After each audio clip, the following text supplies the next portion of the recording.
Yeah, y'all gonna stop coming in my live talking about this Victor dude, bro. We hooping this year. Y'all gonna see.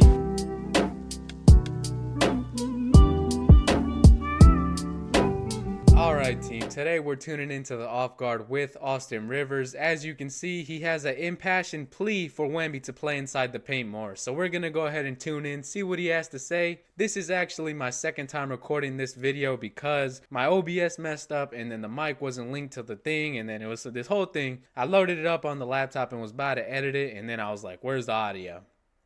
Next thing you know, here we are again. But I'm not complaining. It's still a great day. Let's go ahead and get this video up for y'all. Shout out to Josh on X for the post. Y'all go ahead and give him a follow. But let's just go ahead and get into this and see what he has to say. Although I've already heard it. He's talented as hell, can shoot the basketball, all these different things.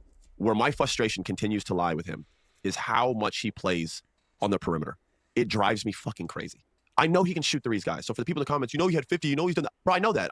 He's also one of the better players in the NBA. So we're talking about a generational talent. I don't even know if that even does it justice. We're talking a once-in-a-lifetime talent. He's right? going to be an All-NBA player this year and probably an MVP candidate next year. And this is within his second year. It's his second year, and he's going to be an All-NBA guy. Right. And next year, yeah, he probably will be up for MVP voting, considering and probably with this team improving and everything else. I would imagine that to be true.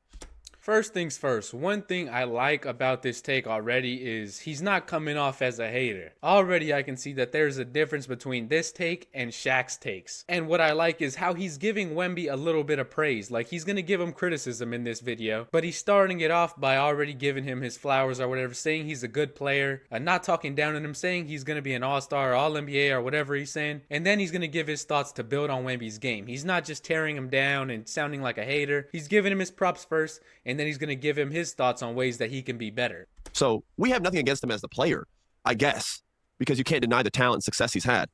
And I love, from what I've seen, I don't know him personally, but what I've seen as a human being, as a teammate, as a player, he looks everything checks the box, man.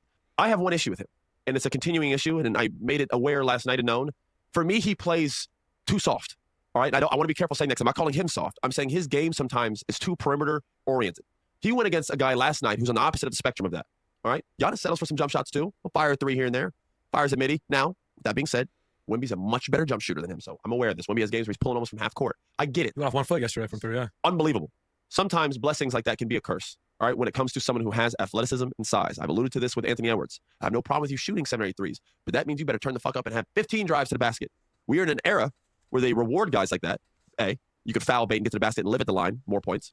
And B, we're in an era with not a lot of shot blocking. Now with this part, how he says Wemby can play a little soft at times, I can see where he's coming from, but I don't necessarily agree with it. At this point in Wemby's career, there's just some physical limitations, and I can't really knock him for that because we've never seen a player at this size or his build. He's just really skinny. I know people want to see him just back down in the post and take advantage of these mismatches, but I don't think he physically can at times because although there are a shorter, stocky guard on him, Wemby just can't move him. So I know you want to see Wemby in the paint more, but there's just times where either the defense loads up on him like we've seen in this recent stretch, or Wemby just can't overpower them. So I don't think he's soft at all. I just think he's playing to what the defense gives him because at this point in time, he can't force his way into the paint. In fact, the two best ones are on like the same damn team in Cleveland. So unless you're playing Cleveland or a few other teams that actually have legitimate shot blockers, you should be living in the paint.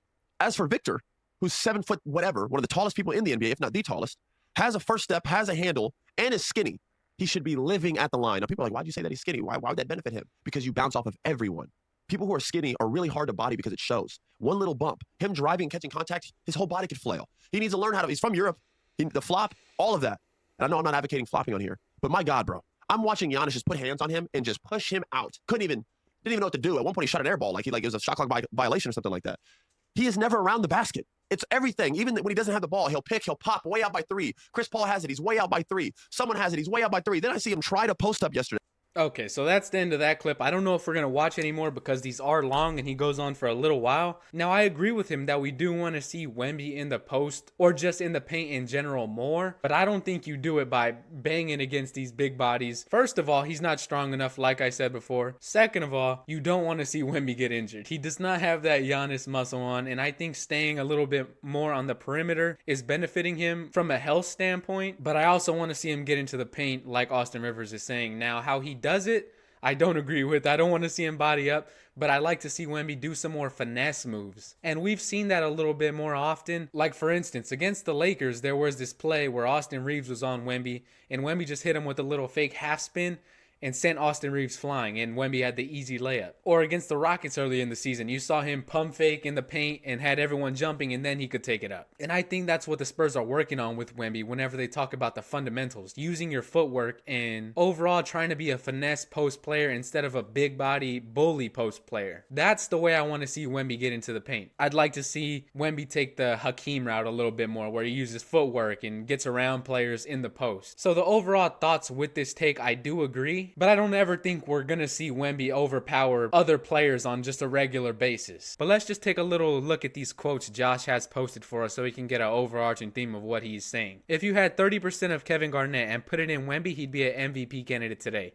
There's no one to guard him. Let's just say you give him 30% of Tim Duncan because, you know, he's a Spur. I think if you just give Wemby a little finesse post game, then he would be an MVP candidate. But then again, you have to look at it from a team standpoint. Like I said, there has been teams that just load up on Wemby and make the others around him beat you, which has been working so far. But I think once the Spurs get the right personnel around Wemby, it's going to be unstoppable and you're really going to unlock his post game and inside game. Wemby should be number one in free throws. Anthony Edwards should be right behind him. Now this part right here, I think will come in time. I think he's going to learn how to get to the free throw line a little bit more, as well as refs giving him a couple more calls because he has a bad whistle right now. There's times where they just straight up hack Wemby and he doesn't get those foul calls, but as well as just doing some real smooth moves to get him to the line. Like you saw the little pound dribble rip through, I believe it was against the Bulls. But it was basically a DeMar DeRozan move where he pounds the ball and then rips through with his arms, and there'll be times where they'll just slap the arms, and that's an easy foul call right there. Things like that, Wemby's for sure going to get that down. If he had a steady diet of being in the paint, he would be unguardable. He floats around the perimeter 80% of the game as if he's 6'2". He's 7'5". This I agree with as well. I do think he stays at the perimeter a little bit too much, and oftentimes he doesn't really call for the ball. At times you could see him be passive, and I think some of that has to do with him just being at the perimeter so much. So I don't think this is just a Wemby problem, but it's also a Spurs problem, and they don't have the right players around Wemby yet. Go to the effing basket, go down there, just go down there. I'll pay for Hakeem Olajuwon, I'll pay the 30 grand, go work with him. If he could get Hakeem to work with him, that would be insane. I don't ever think that'll happen. Even Tim Duncan, I don't know if Tim Duncan works out with him, but I'm not too sure. Overall, I agree with this take. I'm not as passionate about it as Austin Rivers is. He seems very passionate about this. I'm sure that this is going to come in due time, and this is just a learning curve. We often forget that he's only 21 years old. I'm sure if everyone sees that he needs to be in the paint more, I think Wemby knows that he could go down there a little bit more. But nonetheless, this is a good take. Shout out Austin Rivers, and shout out Josh for this post as well. And I think we can see why Austin Rivers is so passionate, because this was after the Spurs and Bucks game, which Wemby did not play too hot. I think he scored 10 points, along with 2 for 6 shooting, 4 for 10 overall.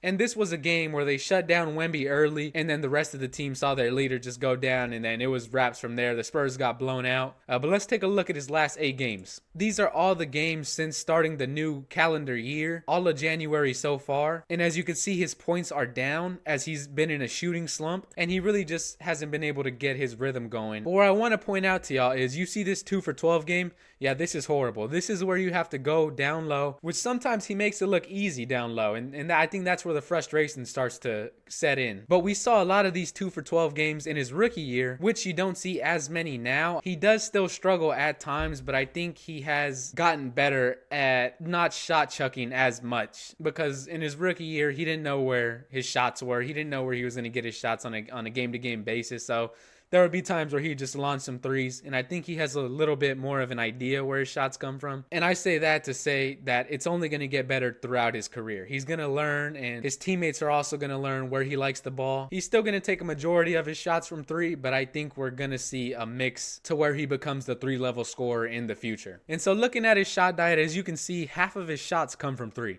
which I don't mind at this point. This is just where the league is going, as you can see. And I think teams are just trying to outmath each other to where you're getting 2s, we're getting 3s, we're going to win. But I would just like to see a little bit more balance to where he becomes a 3-level scorer. You see KD's mid-range is unblockable.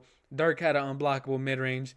And I think if you add this, This not only opens up the 3-point range, but it also opens up the in the paint touches. So let me know what y'all think. Do y'all want to see Wemby shoot less threes? Do you want to see him get more in the post? Or what do y'all think will be the key to unlocking his game in the future? Y'all leave that down below. As always, be sure to leave a like, subscribe to Spurs Spotlight, and until then, I'll catch y'all later. I'm out.